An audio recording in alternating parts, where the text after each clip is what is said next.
Peace, fam. Dr. Z back at you. Today I'm on astronaut status. See that? Astronaut status, just like Future said. Astronaut status. Alright,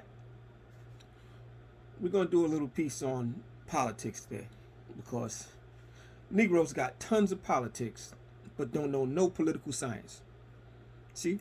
You're inundated by these Negro politicians with politics, but they don't teach you no political science.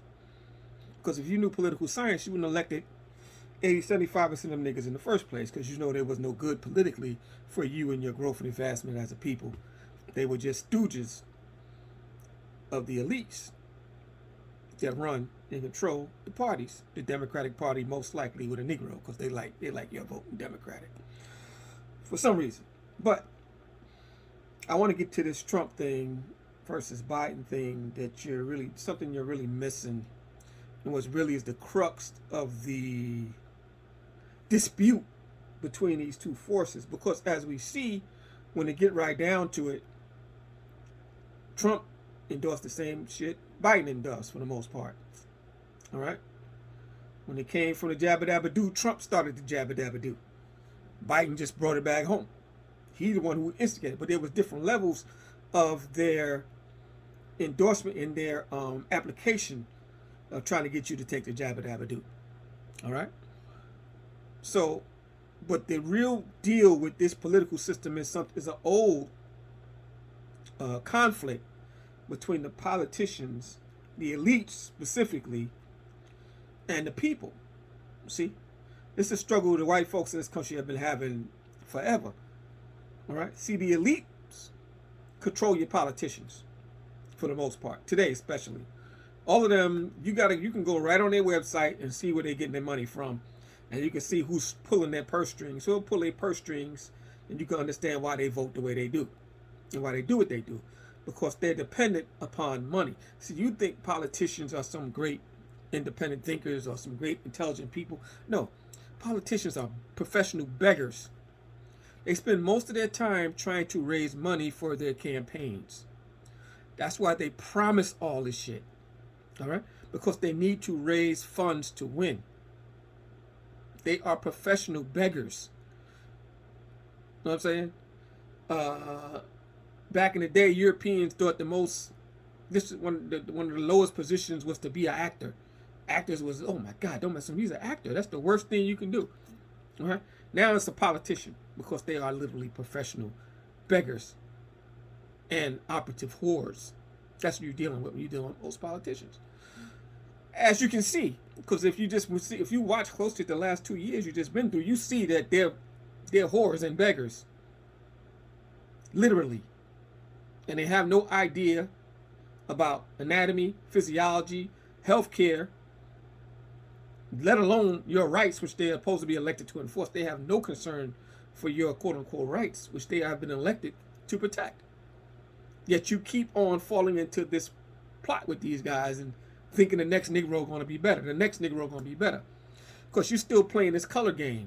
And we know the color game is bullshit. All right? You don't vote for nobody just because they black. You vote for them because they represent your ideals and the things you want to see exercised in your life. That's why you vote for them. All right? This ain't 1957. In 1961, it is a great deal that somebody ran for black. You're still playing these old games. Ooh, he's the first black this and the first black that. No. First of all, ain't nobody today could be the first black anything, because we had everything before we even came, before this country was even created, before Europe was even recognized as nation states. We had those things. We had politicians, we had doctors, we had lawyers, we had astronauts. You know what I'm saying? We had all that already. So how can a nigga be the first black anything? It's an impossibility, because we've done everything already. See? But it's a game they play with you because you don't know your own history. When you don't know history, you're doomed to repeat it. No, when you don't know history, you're going to be a victim of it. And that's what we see right now. You guys walking around victims for lack of historical perspective and understanding mostly. All right? But when it comes to this politics, you're dealing with two forces right now. You're dealing with the politician, which is a representative of the elites, and you're dealing with the populist. The politician and the populist. Now you have politicians that have populist appeal.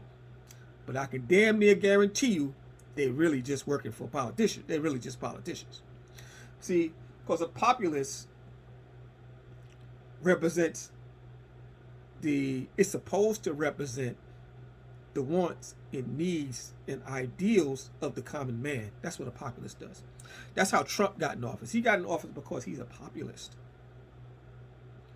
Now, his representation of the elites is obvious, but his what drove him into office was populism. Don't be mistaken. And what still separates him from the pack is not only populism, but he's authentic. He's not a made-up politician personality. All your politicians, for most part, are made-up personalities. If you get them in a room, they are blank slates almost. Tabula rasa. They are blank. Trump already has a full-form personality, a full-form ideology. He has all of that already, and a personality separate from politics. He's always had that. All right. Everybody doesn't have a full-form personality to be able to catch you, or to be able to reel you in. All right. In fact, the reason most people don't want to vote these days is because most of those politicians don't have no fucking personalities. They don't make you want to go out and do anything for them. All right. They're not driving anybody. They don't have the energy. They don't have the force of will to drive you with anything other than your fears and your anxieties and your doubt. All right. That's what they drive you with. So you're dealing with the populists versus the politicians. The elites don't want no populism. Let's keep it real. They don't want populism in the republic. All right? They've shown that since the 1700s when they destroyed Shays' Rebellion. Look that up, Shays' Rebellion. They have been fighting for populism since the creation of this republic that you call the United States of America. They have fought against populism. They do not want populism. All right? So you're in the midst of a battle that you know nothing about. That's the biggest problem. And when you're in the middle, it's just like when you're a salesperson and you closing the sale, and somebody come in and mess up the whole goddamn sale because they don't know what's going on, or they mess with the customer and say something stupid because they don't know the game. See, they don't know the game, and they coming in the middle of you get ready to close, they come in and interject some dumb shit, and they mess up the sale. That's what guys are. You don't know the play. And you're trying to come in the middle of a sale of this conversation. You don't know. You need to see your way out. You don't know what's going on. All right. Thankfully, you white folks know that you don't even care most of the time because you ain't even thinking about ruling yourself and taking control of your destiny. All right. So they know that you really can't ruin but so much because you are docile. You don't want to rule. You don't want to be in control. You really want them to stay in control. Let's be honest. You really want to stay under the rule of them because you don't trust yourself. You don't see you have the ability to develop a court system, to establish justice, because you're going to have to judge if you're going to have a nation. You don't see that ability. You don't think you're man enough to do that. You'd rather have somebody else to do that, so you're going to be a perpetual slave because you're not man enough to want to rule yourself. That's it in a nutshell, fam. That's it in a nutshell. Matter of fact, I can stop right here because I done gave you enough shit to think about. Peace.